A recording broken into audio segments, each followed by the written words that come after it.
What is going on, guys? Pat in the shop, and tonight we're talking GM's biggest missed opportunity to make a killer small block. This engine right here. Let's check it out.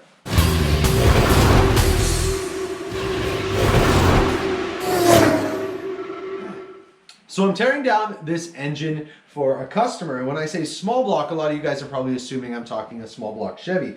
But this engine right here is actually a small block Oldsmobile. This is a 403 Olds produced between 77 and 79. This particular one came out of a 79 Trans Am. And the reason why I think this engine could have been a huge opportunity, there's actually a few reasons as far as small blocks go, even versus the small block Chevy. Number one, the bore size on this. This is considered a small block, but it has a bore size bigger than a 400 small block. It has a bore size bigger than a 454 big block. The bore size on this engine is 4.351 stock. And if you're comparing that to, say, just a 350 small block, which is only 4 inches, so 351 thou bigger than a regular 350 small block, which is massive. The deck height's bigger than a small block. The cam to crank center line is bigger than a small block. This block, in theory, is fantastic. If back in the day, like if you were running super stock or something like that, this is a big bore short stroke engine from factory. So it's a bore, like I said, of 4.351 and a stroke of 3.385. That's a cool combination, and it's almost like the guy that was designing it thought this would be a great race engine. There's a big reason, well, first let's talk about how much power they made. They didn't make much power from factory, only 185 horsepower rated at, 300 and something foot-pounds of torque, I believe. I'll put the specs up. But this was in the middle of the smog era. So even when you take a great design and you start doing things like low compression, this thing barely had, if you actually check them, barely had 8-to-1 compression, so high 7s for compression. It had terrible set of heads on it. The small block Olds heads, they flowed terribly. Cam was tiny in it. We threw all the emission components on it, EGR, all the stuff on there. So we basically killed the potential of this engine by putting a crappy intake, like I said, poor flowing heads in a small cam with no compression. All that stuff adds up to a poorly running engine. So there's a big Achilles heel with these engines, and a lot of the reason I think why they didn't take off, there's a couple of reasons. The parts they only made it for 2 years, so blocks and parts weren't readily available. The heads weren't a direct swap. Like a lot of guys would put like big block Olds heads, but then you had problems with intakes fitting and certain things like that. And the biggest one I believe is the block.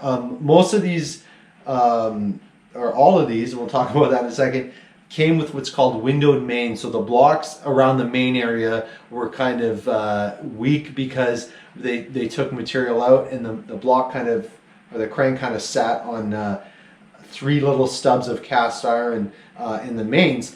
But there was actually a myth in the Oldsmobile community that there was some of these engines produced in the Trans Ams that had the solid mains, and there was a reward back, I believe in the 90s, maybe the late 80s, that if you found these blocks, you'd get $1 million reward. So I got a video here of me pulling the pan off this block and how I'm going to claim my $1 million reward for finding the solid main block. The moment of truth to see if we won $1 million here in finding the unicorn 403 block. Okay.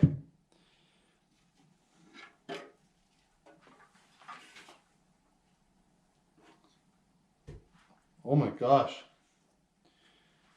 Can't believe it. I can't believe it. It's windowed. Sorry, guys. As suspected, it's a windowed block. The crank out, you can have a better look at why these blocks are weak and how the crank is just suspended by this little bit of cast iron.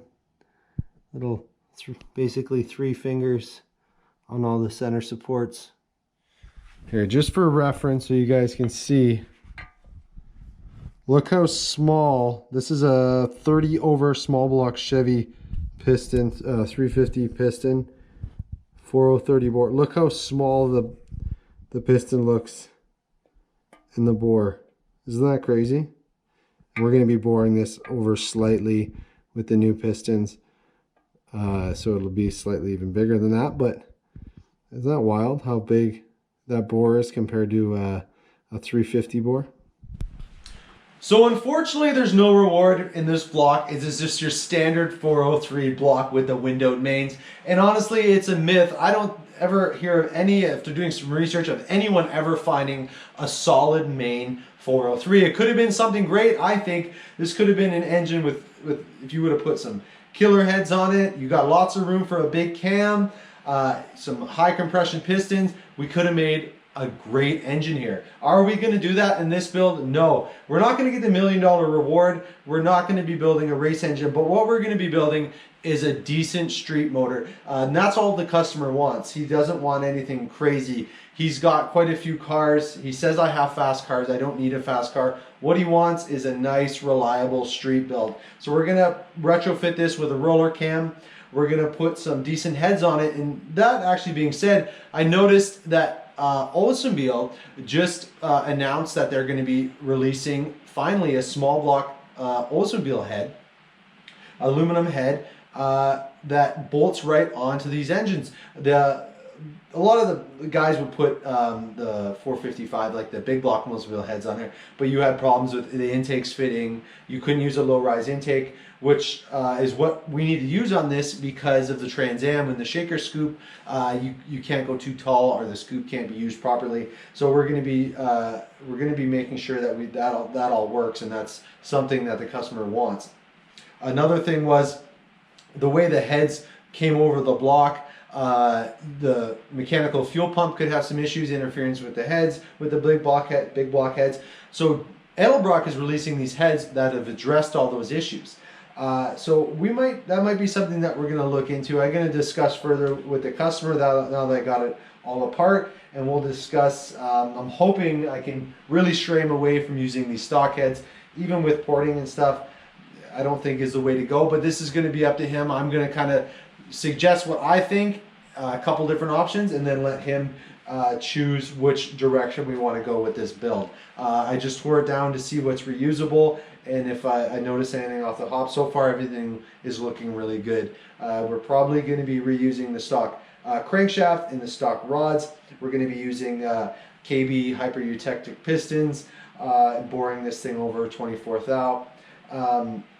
We can't go too much. You can't bore these things over too much already because the bore spacing, they're already pushing the limits with this block from factory with how far you can go. The bores are Siamese, so you can go a little bit, but you can't get too carried away. But we're basically going to build this engine for a good street, reliable build, and not too much RPM.